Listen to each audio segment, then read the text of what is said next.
Okay, so oh my God, you guys, I'm so excited, and this is going to sound so dorky, but behold, my phone, my old Galaxy Note 5 from 2017. I used it in 2016 and 2017. It doesn't work, it's not connected to anything, it's not connected to the internet, but it does have a beautiful backdrop, and it works as far as getting pictures on there to show you guys. In other words, taking pictures of my present day phone and like showing the pictures on my new phone, even though it doesn't store them because there's no cloud. But anyway, I just want to let you know, we're always adapting, we're always innovating here over at Gensploration for our amateurish and low tech wizardry with which we share our stories. Okay, so now this one is really, really weird. This is like a sequel to my most heavily watched video that you'll see on the right hand side of your screen. If it doesn't appear when you actually go to my page, because I think another video shows if you're subscribed to me, then all you have to do is sort my videos by most heavily watched or just by the title of the video.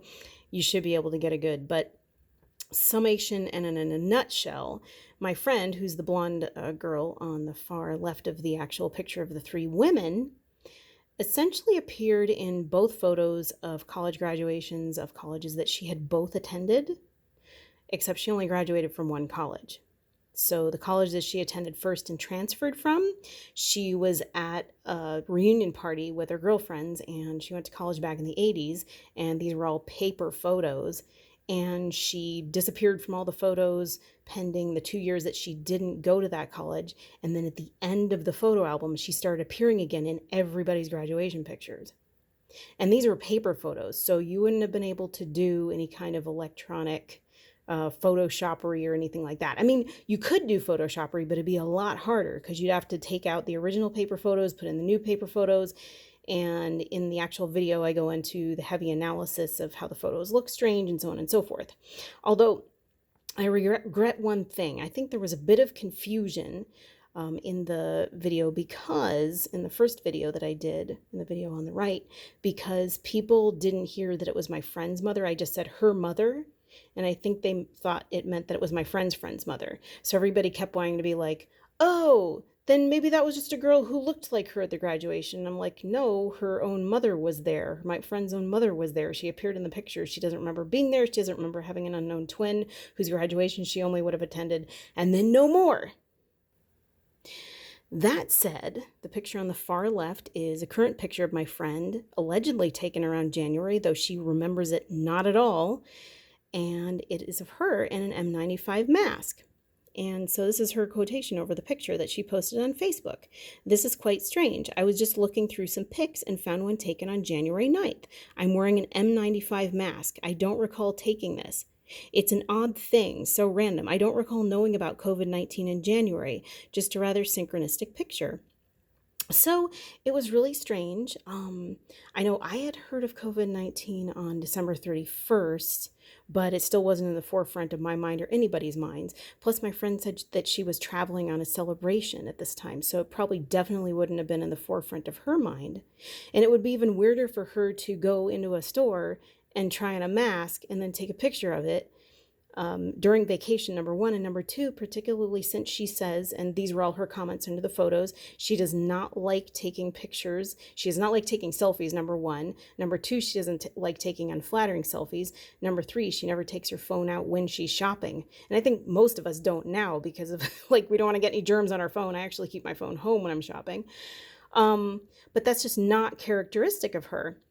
And this picture of her does look kind of strange. I mean, it just doesn't quite look like her. Again, and I use the word disheveled in the original picture, and I'm not being mean to her because she agrees. She looks disheveled in her college photos in which she did not appear, and she looks a little disheveled in this. So she doesn't remember going into the store. She doesn't remember trying on any masks. At first, I thought this was the Home Depot, which would have made it even doubly weird when you consider the Mandela effect on that. But it doesn't look like the Home Depot now. It looks more like a Target because it looks like it has figurines like standing up on the shelves, and the shelves aren't high enough because, you know, oh my God, those Home Depot shelves are high-assed. But it's funny because the person in the funny hat behind her, actually it's a cute hat, they look like they're in a Target, but the shelves to the side of my friend look like the shelves that you see in the Home Depot. So maybe that's a split universe in and of itself. But it was really weird. She does not remember taking this photo at all. And she also, the other weird thing was that once they declared the lockdown, she actually found the N95 masks. She found them randomly, and she found a really healthy sized bottle of Purell on her bureau. And it was funny because nobody else in the house had any and they needed some. So she's like, okay, well, that's a gift from the quarantine, I guess, if you want to consider it that.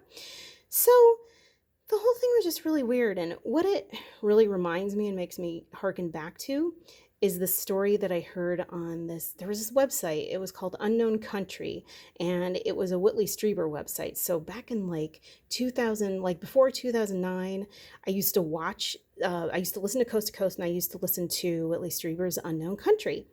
And so he was interviewing this woman whose dad worked for the Pentagon, and I'm assuming her story involved aliens, although I can't remember exactly what the story was. And what she said was when she arrived at the Pentagon, she had been kind of estranged from her dad because he had divorced her mom, obviously. Maybe not obviously, but anyway. And so she arrived on scene at the Pentagon, and in order for her to gain access, they handed her this badge that had her picture on it. Only she never remembers taking that picture. And then the story goes she went down and down and down in the elevator, a number of different floors, and she got out, and there was this miniature city down there, and I forget the rest. But anyway, so it reminds me of that. And the funny thing is, just a little Easter egg here, is that my friend's dad worked for the Pentagon and he doesn't talk about what he does. So anyway, that's another little parallel in this parallel world of universality we all seem to be hovering over for no reason that I can discern or think of. But it's all just weird. Or, I mean, I don't know what's causing it. But anyway, that's about all. That said, let me know what you guys know. Let me know what you guys think. Hope you're all doing well, and peace out.